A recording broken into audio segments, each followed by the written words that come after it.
Next question was, should men chase happiness? Because I know I've seen some things online that if we chase happiness, it can lead to addiction and instant gratification, instant happiness. But I'd like to hear your perspective on should men chase happiness? Happiness is a very low frequency experience, and happiness is for boys, like we say in our business.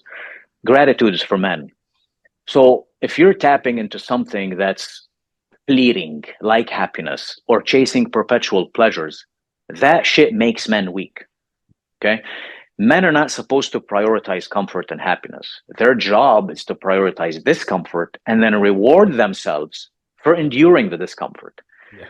But in the midst of it all, be grateful for having the opportunity to do it and having the opportunity to receive the outcome of doing it. And that's the aim. That's the highest frequency. I would not recommend anybody to prioritize happiness or perpetual pleasure seeking. That stuff is very fleeting, and it definitely creates soft men. My favorite term is calling most of the guys I see cupcakes. And it's very triggering. Yeah.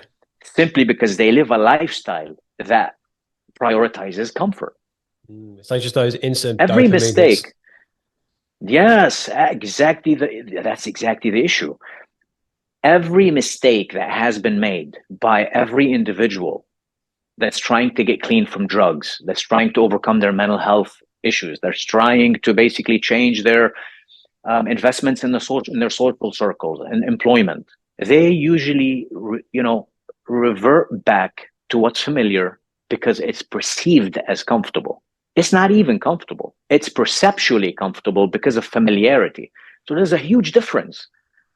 Yeah. And that's the aim behind intentionally having daily non-negotiable habits and systems that have discomfort prioritized. And as a result of enduring the discomfort, you experience satisfaction there. You get a win there because you were involved in this.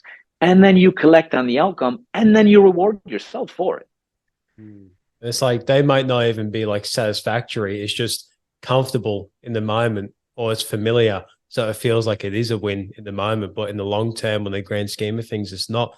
And like, I'd love to hear your perspective on this, because my way of tackling happiness for myself is that instead I do things that make me proud. So I feel like if I reflect back at the end of the day or end of the week, and I'm proud that I did this one, I didn't want to do it. I did this one, I didn't feel like doing it, but I did the task anyway. Happiness will be an extension of feeling proud.